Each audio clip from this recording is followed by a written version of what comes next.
Pode se sentar, queridos. A graça e a paz de Jesus, família. Amém.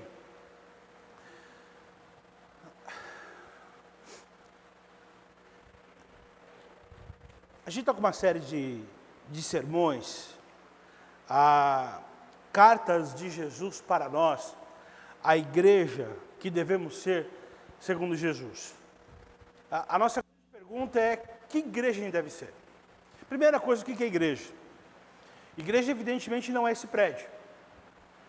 A igreja, ela pode ser igreja debaixo de uma árvore. A igreja foi igreja ontem na beira de uma represa de uma empresa, quando nós fizemos ali um batismo. A igreja, o prédio é onde a igreja se reúne, mas ela pode se reunir em qualquer lugar. A igreja somos nós, eu e você. Somos nós, e não é só de final de semana, em todo tempo, em todo momento. Que igreja nós devemos ser? Eu entendo que devemos ser uma igreja inclusiva, onde as pessoas elas entram, onde as pessoas acessam e não se sintam excluídas por ela. Uma igreja que, como ontem eu falei, na beira de uma represa, num batismo, e eu confesso a vocês, poucos minutos antes do batismo eu falava com o presbítero Adelino, e minha cabeça para o batismo estava mudando no sentido de tentar fazer aqui dentro, enfim, mas Deus, Ele na sua grandeza e na sua misericórdia, Ele traz uma lição para mim muito profunda naquele batismo, que a igreja, ela vai aonde as pessoas precisam dela. Deixa eu contar para vocês o fato, nós estávamos numa represa de uma empresa na beira da Castelo Branco, ela tem aquela represa para recaptar água para ela mesma, e é limpa a água, tem peixe na água. Só que é um local que está aberto, o público pode utilizar justamente para nadar, e a gente está no momento quente. E a gente chega ali, tinha alguns meninos e meninas se aproveitando do rio, tal, enfim, passando uma tarde juntos. E quando eu chego, o pastor Ayrton é o primeiro a chegar, ele está conversando com os meninos. Conversando, enfim, ouvindo eles e tudo mais. E aí o nosso irmão Fábio conversa com outro, enfim, nós vamos para a beira do rio fazer o batismo. Eu estava de frente com as pessoas, olhando. Estava eu, o pastor Ayrton, a Kise também estava perto, na frente, e aqui o Ney, que batizou, nosso irmão Ney. E aí, eu estou olhando para aquelas pessoas e vejo a seguinte cena, eu vejo que aquelas pessoas, elas estão olhando para o batismo, estão prestando atenção.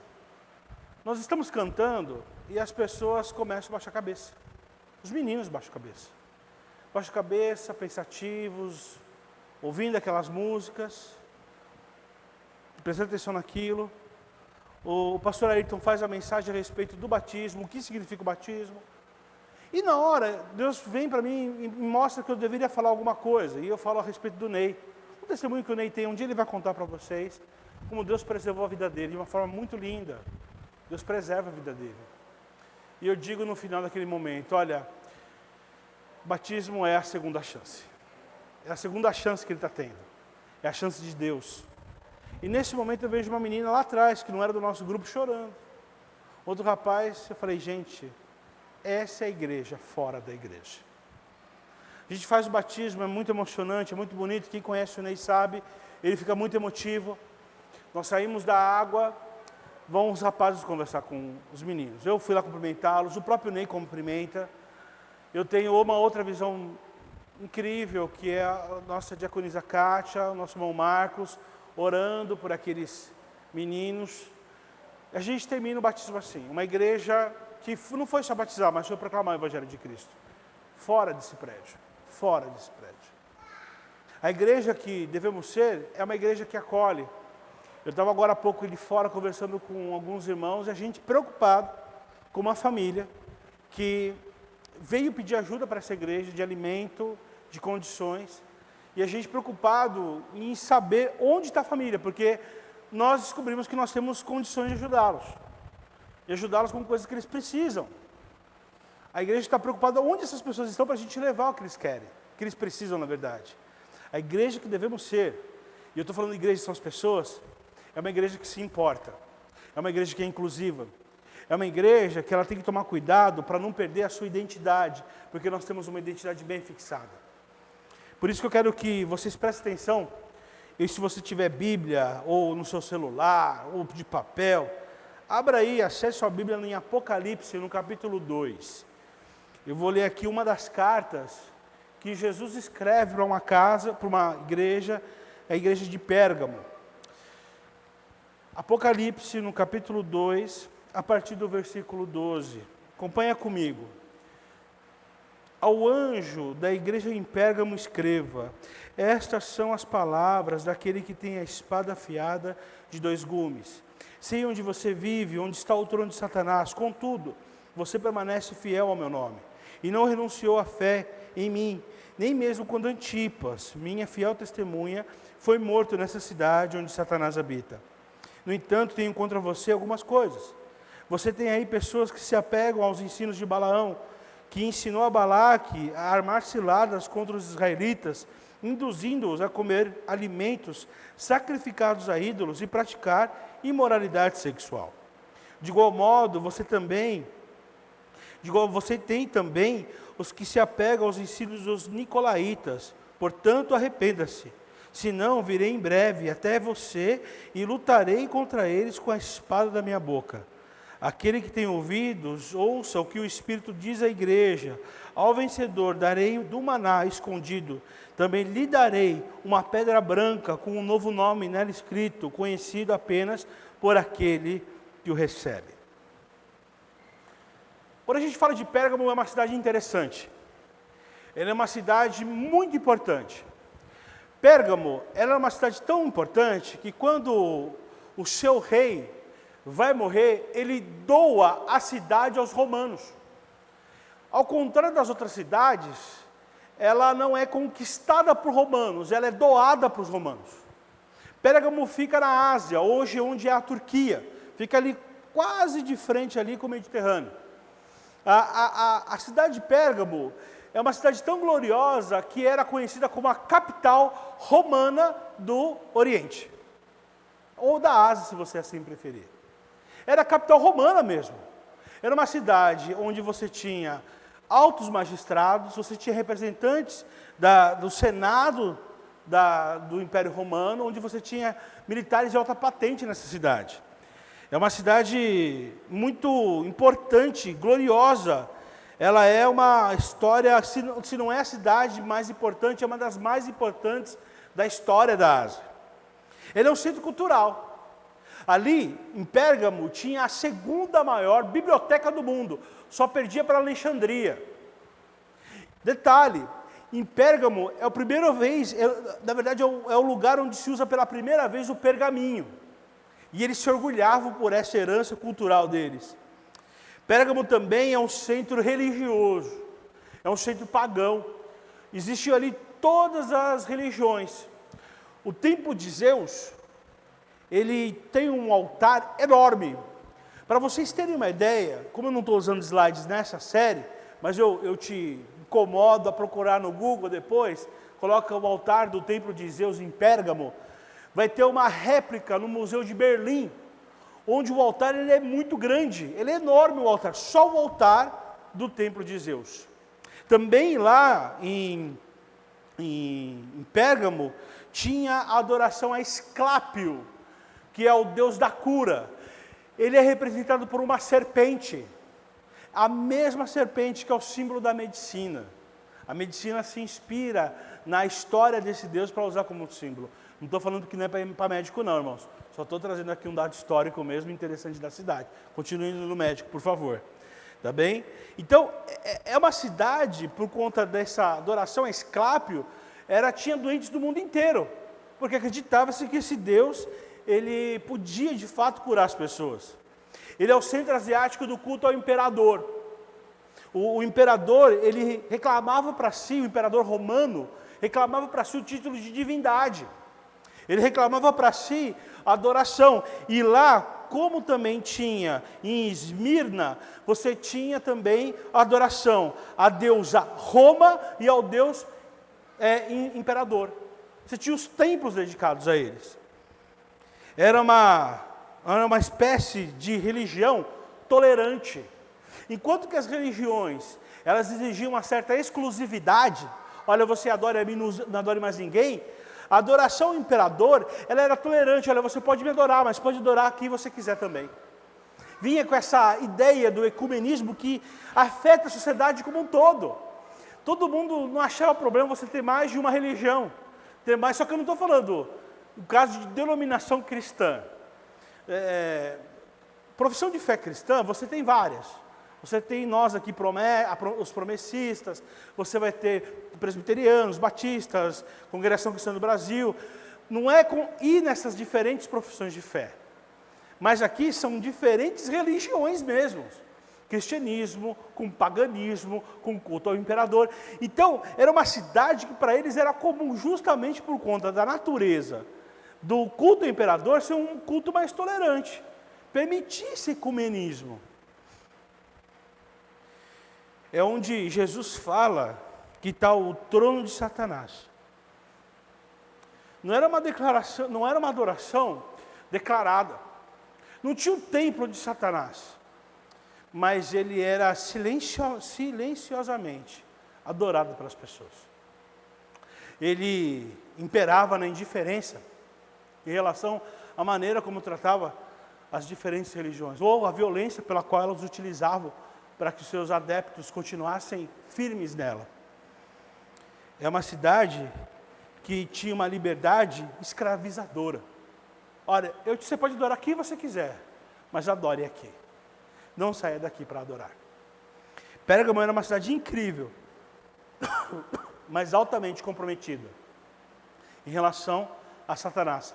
Satanás tinha o domínio daquela cidade. Era uma cidade sombria. Era uma cidade onde Satanás ele imperava, ele mandava. O trono, como Cristo fala, de Satanás estava ali. Satanás habitava naquela cidade. É legal que essa carta, ela começa assim. Ele fala assim, ao anjo da igreja em Pérgamo fala, estas são as palavras daquele que tem a espada afiada de 2 gumes. Se você voltar lá para o capítulo 1 de Apocalipse, você vai ver que Cristo, o autor dessas cartas, onde ele é apresentado, tem vários títulos que se apresentam dele. E um dos títulos dele, ou melhor, não são bem títulos, né? É como que João enxergava a Cristo, ele falava, o olho dele é assim, o cabelo dele é assim, a boca dele é assim. E se você for ver bem lá, a boca de Cristo, quando ele vai falar na visão dele, era como se fosse uma espada afiada de 2 gumes. É uma boca de quem podia julgar, estabelecer juízo, separar o certo do errado. É quem tinha poder de fazer, olha, você está certo, você está errado. Jesus se apresenta como essa pessoa que tem condição de fazer isso, esse ser que tem condição de fazer isso. E é interessante que ele começa a falar assim, olha, sei que você permanece fiel ao meu nome e não renunciou à sua fé em mim. E isso é incrível, porque a gente está falando de uma cidade ecumênica. Uma cidade onde era tolerado o culto a diversos deuses. Onde tinha todo tipo de templo lá dentro. Mas eles conseguem continuar fiéis a Cristo até o fim. Inclusive quando Antipas, pastor da igreja, é martirizado. Antipas, segundo os historiadores, ele foi colocado dentro de se eu não me engano, de um touro de bronze. E esse touro, ele é colocado lá dentro, o touro é colocado no fogo e o touro é aquecido. Vira uma espécie de forno e Antipas morre lá dentro. Ele é brutalmente martirizado. Porque as pessoas não aceitavam aquela religião que não tolerava outras formas de adoração porque eles serviam a um Deus que é verdadeiro. É uma cidade que pode ser até fiel até a morte. Tinha gente disposta a morrer por Jesus, mas que infelizmente negociava com a verdade. Versículo 14, no entanto, tenho contra você algumas coisas. Você tem pessoas aí que se apegam aos ensinos de Balaão, que ensinou a Balaque a armar ciladas, induzindo-os a comer alimentos sacrificados a ídolos e a praticar a imoralidade sexual. Se você se lembrar, se você não se lembra, você pode assistir no nosso canal no YouTube a mensagem do último domingo. A mensagem que o pastor Tom daqui, ele vai falar sobre a igreja de Éfeso, que a igreja de Éfeso justamente ela não aceita os ensinos de Balaão. Rapidamente retomando, quem foi Balaão? Foi um profeta. Esse profeta ele tinha um problema, ele aceitou por dinheiro amaldiçoar os israelitas. Só que não dá muito certo essa história toda, mas ele vai tentar, junto com o rei que queria justamente combater os israelitas, ele ensina uma tática. Fala o seguinte: olha, rei, vamos fazer o seguinte. Você vai armar tendas em volta aí do exército deles, vai trazer as mulheres mais bonitas, prostitutas, e você vai tentá-los. E quando eles chegarem, né, para essas mulheres, faça com que eles se corrompam, como os alimentos sacrificados a ídolos, que isso é uma forma de cultuá-los, é uma forma de adorá-los, é uma forma de eles romperem com Deus, e que eles tenham relações sexuais com essas mulheres. E era o que acontecia. Foi uma tática que Balaão, entre aspas, profeta, ensinou a Balaque, para que ele fizesse para corromper o exército inimigo. Éfeso não caiu nessa, mas Pérgamo cai. O problema de Pérgamo não é que tem esse tipo de coisa lá, mas que o culto que existia naquela cidade era muito complicado. O que eu quero dizer para vocês? Eles também se associaram aos nicolaítas. O Nicolau é um dos diáconos que se corrompe. Se você for em Atos 6, você vai ver, olha, foi ordenado fulano, e o último, Nicolau. Nicolau, que se converteu anteriormente ao judaísmo. É assim que fecha o versículo. Nicolau, ele se desvia. Ele vai fazer a religiosidade dele. E aí ele vai falar o seguinte, olha, a alma e a carne são separadas. O que a carne faz, a alma e o espírito não se corrompem. É o que ele pregava. E aí tinha um problema. O Nicolau, né, e aí são várias tradições que vão falar sobre isso, ele tinha um problema muito sério com a esposa dele. A esposa dele, ela se deitava com vários homens, sob a permissão dele. Então, existia uma espécie de promiscuidade inserida na forma como Nicolau colocava o seu culto. Então a gente pega dois tipos de ensinamentos, de Balaão e de Nicolau, onde a promiscuidade está junto. O que Jesus está falando para a igreja? Olha, essa é uma igreja que facilmente se adere à promiscuidade, facilmente se agarra à promiscuidade. Por isso que ele fala, ó, toma cuidado, porque aí é Satanás, é o trono de Satanás onde vocês estão.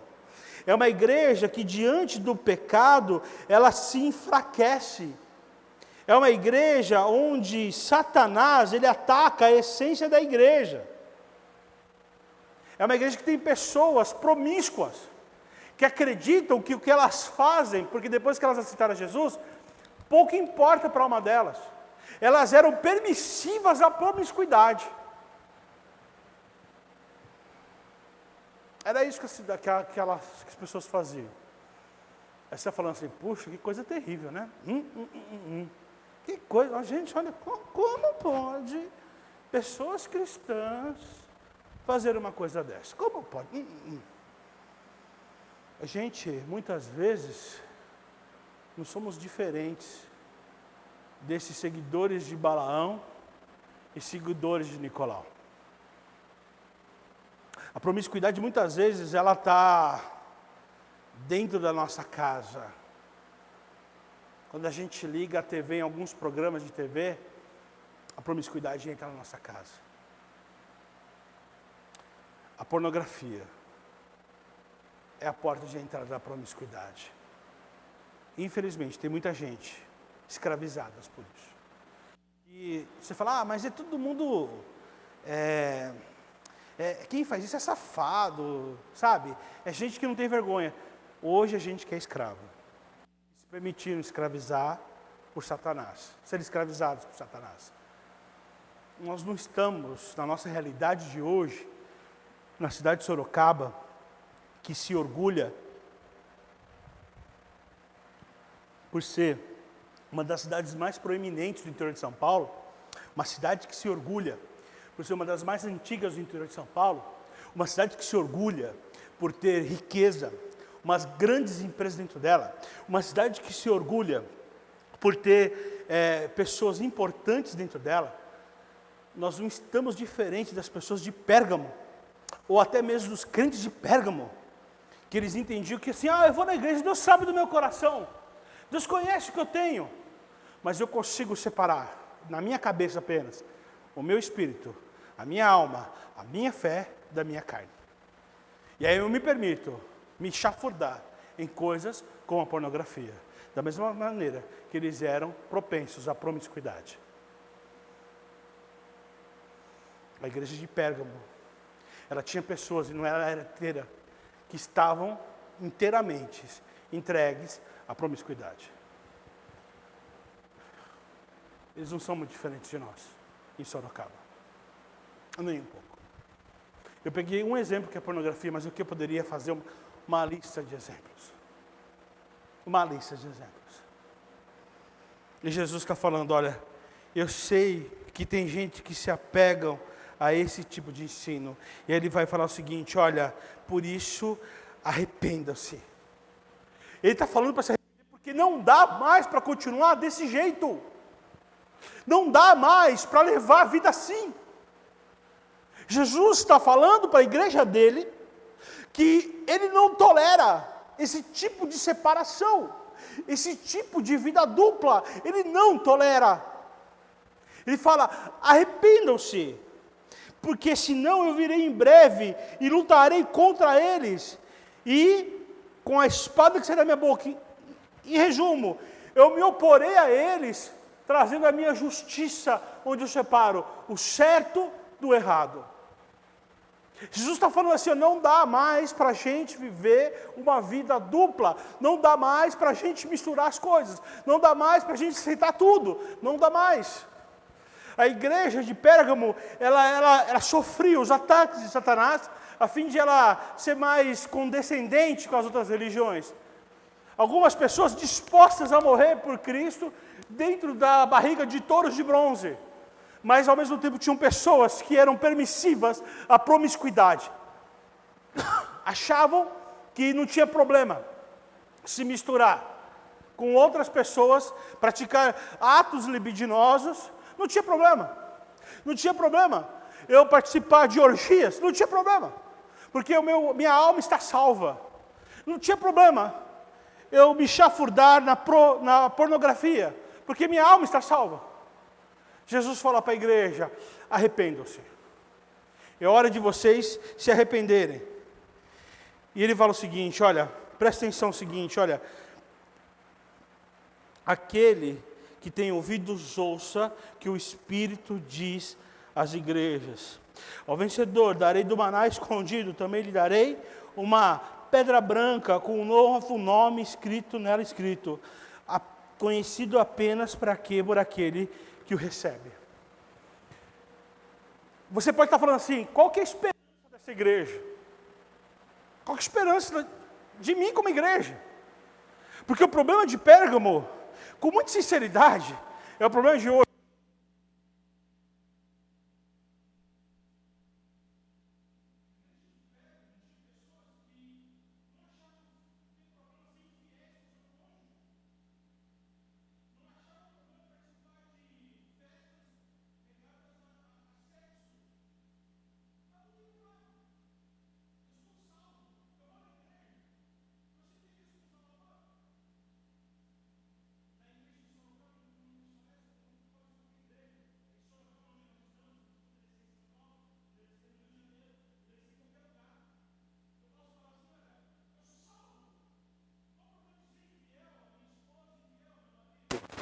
Qual é o problema de eu conversar com uma outra mulher escondido da minha esposa, de flertar?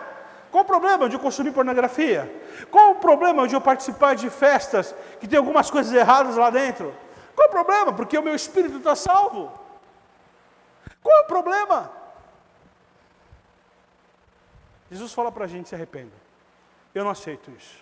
Se vocês continuarem assim, eu virei e vou julgar vocês. E vou separar o certo do errado. Não tolero isso. Não dá para aguentar isso. A igreja que devemos ser é uma igreja, sim, tolerante no que se diz respeito ao pecador, para recebê-lo, para abraçá-lo, mas que não deve tolerar o pecado, nem ao ponto de não querer praticá-lo.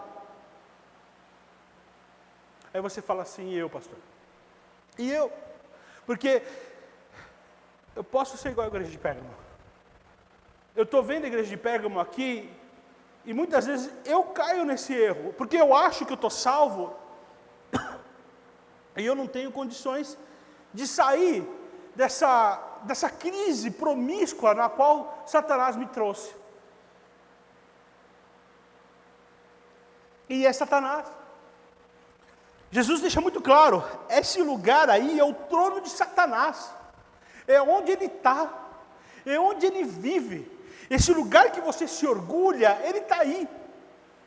Muitas vezes nós nos orgulhamos daquilo que nós somos, nos orgulhamos da igreja que nos tornamos uma igreja cultural, uma igreja que só pede para a igreja B, A, B, porque nós temos pastores muito bons, nós nos achamos uma capital, uma igreja que é uma espécie de centro para outras igrejas da região. Achamos-nos os melhores. Mas Jesus vira e fala para a gente o seguinte: olha, tem gente aí disposta a morrer pelo meu nome, mas tem gente aí se contaminando com o lixo de Satanás. E eu, pastor, o que eu faço? Eu deixei Satanás fazer isso. Eu caí nessa. Ele fala assim: então eu vou te falar o seguinte. Para você que quer se arrepender, você vai estar afim de escutar aquilo que o Espírito está dizendo, que eu estou falando para vocês, ainda dá tempo de se arrepender. Ele vai falar do maná. Darei o maná escondido. O maná foi uma espécie de pão. Na verdade, é um alimento que Deus fazia chover quando os israelitas estavam andando no deserto. Toda aquela população indo à terra prometida, Deus todos os dias fazia chover maná para eles, com exceção do sábado. E eles pegavam todo dia pela manhã, enchiam suas vasilhas e comiam, ao ponto de, a regra era o seguinte: pegue o tanto que você precisa por dia, não precisa guardar, porque se você guardar vai estragar. E de fato, todo dia, até eles chegarem na terra prometida, Deus nunca falhou. O maná é a provisão que vem de Deus. Ele fala: olha, se você estiver disposto a se arrepender, eu vou prover para você. Eu vou te ajudar, eu não vou falhar na minha provisão. O maná é aquilo que não falha. O maná é aquilo que cai diariamente. O maná é a força de Deus na nossa vida. Porque foi a força na vida dos israelitas durante muito tempo, 40 anos para ser mais exato. Ele fala assim: eu dou maná para vocês, mas e que história é essa de escondido? É algo que é especial. É algo que tem dentro dele, é algo que não é acessível para todos, mas ele dá a quem ele quiser. Eu tenho maná para vocês. Ele vai falar o seguinte: olha, eu dou para vocês uma pedra branca. Você fala: que história é essa de pedra branca? No tempo que João escreveu essa carta aqui, pedra branca tem duas funções. A primeira, ela era uma espécie de convite para a entrada de banquetes e festividades. Se você entrasse numa festividade, você apresentava uma determinada pedra branca, e a pessoa que estava ali na recepção deixaria você entrar. Era o convite que você recebeu. Você tinha sua admissão garantida. Também a pedra branca significa o seguinte: em um tribunal público, onde você era julgado, os votos a favor de vocês, para absolvê-lo no caso, eram contados a partir das pedras brancas recebidas. A pedra branca, então, significa o seguinte: olha, eu vou te dar pedra branca, eu vou te dar acesso, você vai poder entrar. Eu vou te dar pedra branca, você vai ter absolvição. O julgamento com você você vai sair livre dele. Eu tenho pedra branca para te dar. Por fim, ele fala assim: nessa pedra branca vai ter um novo nome escrito nela. Ele está falando para a gente o seguinte: olha, eu vou te dar uma segunda chance. Novo nome, nova chance. Novo nome, nova vida. Novo nome, nova realidade. 3 coisas que Cristo promete. Então eu não estou perdido. Não posso ter aquela ideia que uma vez eu estou perdido, então vou me entregar ao pecado. Não faça isso. Se arrependa. E Cristo está falando: se arrependa. Cristo não está falando: ó, eu vou te condenar. Não, ele fala assim: se arrependa, muda o caminho. Não é remorso. Remorso é aquilo que a gente vê, recebe uma oração, zerei a lista, vou voltar a preencher a lista. Nada disso. Arrepender é mudar caminho. Arrependa-se, porque eu dou para você provisão diária. Eu dou forças diárias. Arrependam-se, que eu dou para você a entrada no reino dos céus. Eu dou para você a absolvição. Arrependam-se, e eu dou vida nova para cada um de vocês. É isso que Cristo fala à igreja de Pérgamo. É isso que Cristo fala a igreja da promessa em Sorocaba. Baixa a cabeça e feche suas olhos, por favor. Meu Deus e Pai, obrigado por esse momento que o Senhor nos dá de pensar a respeito da igreja de Pérgamo. É uma lição atual, onde a igreja de Pérgamo, Senhor, que tinha pessoas dispostas a morrer por Ti, como foi o caso do pastor dela, o Antipas, mas também tinham pessoas se entregando à promiscuidade de Satanás, aos ensinos de Balaque e de Nicolau. É uma igreja que se deixa corromper pela cultura da cidade local, pela cultura que estava em volta dela. Muitos de nós nos encontramos como a igreja de Pérgamo, nos encontramos como os membros da igreja de Pérgamo, muito orgulhosos da cidade onde estamos, orgulhosos até mesmo da igreja que nós temos, mas também dando chances a Satanás montar o seu trono na nossa vida e nos deixar escravos de sua promiscuidade, desse pecado que é tão terrível. Não é fácil sair dele. Pai, mas o Senhor nos dá condições de nos arrepender. E o Senhor fala, arrependam-se. Pai, então nos deixe chance de arrependimento. Aceita o nosso arrependimento, a fim de que recebemos dos céus o Teu maná, a Tua provisão diária, a Tua força diária. Que a gente receba a pedra branca, o Teu convite para entrar diante na Tua festa, no Teu reino, a Tua absolvição. E o novo nome que o Senhor tem para nós, a nova chance e a nova vida. Obrigado, Senhor. Em nome de Jesus. Amém.